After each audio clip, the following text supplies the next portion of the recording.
UP के बलिया के रसड़ा विधानसभा से बसपा के विधायक उमाशंकर सिंह की मुश्किलें बढ़ती जा रही हैं।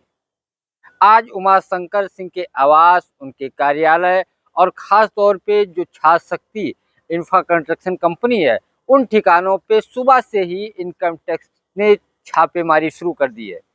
आरोप है कि आय व्यय में वित्तीय अनियमितता बरती गई है, बड़े पैमाने पे हेरफेर किया गया है।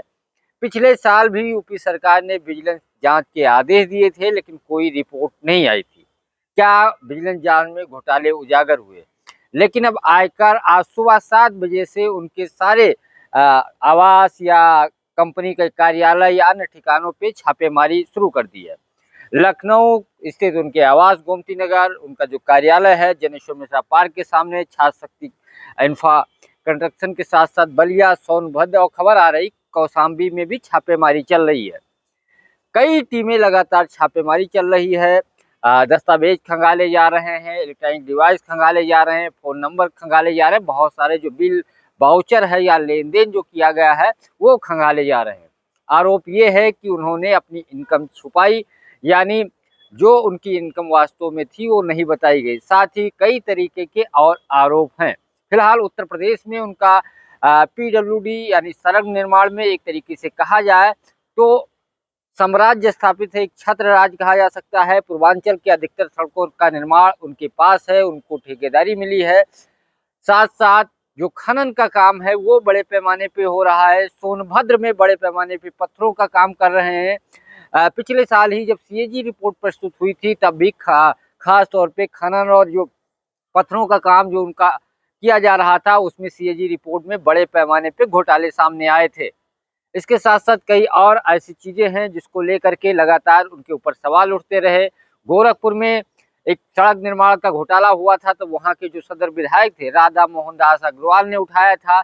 इसके साथ ही उन कुछ मुद्दों को लेकर के जो यूपी सरकार में मंत्री हैं, दया शंकर सिंह जो बलिया के रहने वाले हैं, बलिया सदर से विधायक है, उनसे और रसड़ा के विधायक उमाशंकर सिंह जिनके यहाँ छापा पड़ रहा है आयकर का, उन दोनों के बीच काफी वार्तालाप हुआ था। दोनों की तरफ से प्रेस कॉन्फ्रेंस किए गए थे, एक दूसरे पर कमीशन खोरी के आरोप लगाए गए थे। और इस विवाद के 6 महीने के बाद अब फिर से उमाशंकर सिंह के घर पे, उनके कार्यालय पे लगातार इनकम टैक्स की छापेमारी और जांच खंगाले जा रहे हैं। जांच में दस्तावेज और बहुत सारे जो डॉक्यूमेंट हैं वो आयकर ने दस्तावेज जब्त किए हैं। साथ ही अभी भी छापेमारी यानी जांच की जा रही है। फिलहाल उनके रिश्तेदार दिनेश प्रताप सिंह इस छापेमारी से नाराज थे और उन्होंने खुल करके सोशल मीडिया पर पोस्ट किया कि उनकी तबीयत खराब है, इस तरीके की छापेमारी नहीं होनी चाहिए। दिनेश प्रताप सिंह कांग्रेस से आए हैं और उत्तर प्रदेश सरकार में यानी योगी सरकार में, बीजेपी सरकार में वो मंत्री हैं, तो एक तरीके से उन्होंने केंद्रीय एजेंसियों पर सवाल उठाया है। दूसरी तरफ उमाशंकर सिंह की मुश्किलें लगातार बढ़ती जा रही हैं। कई तरीके के जो काम थे उनके, जो एक तरीके से वित्तीय अनियमितता का आरोप है, इन मामले में लगातार जांच चल रही है। फिलहाल उमाशंकर सिंह 2012 में जब बसपा से विधायक बने थे, उसके बाद 2013 में एक शिकायत हुई थी कि वो ठेकेदारी कर रहे हैं। उनका नाम आने के बाद राज्यपाल ने उनकी सदस्यता चुनाव आयोग से परामर्श करने के बाद फिलहाल रद्द कर दी थी, लेकिन हाईकोर्ट गए। हाई कोर्ट में थोड़े दिन के लिए राहत मिली, लेकिन चुनाव 2017 आते आते उनकी सदस्यता रद्द कर दी गई। क्योंकि चुनावी समय था तो चुनाव के साथ ही चुनाव हो गया और फिर से बीएसपी से चुनाव जीत गए।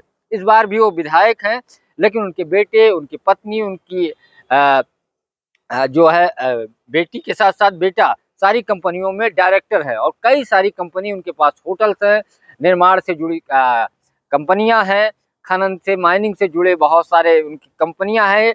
तो इन सबको लेकर के लगातार छापेमारी चल रही है।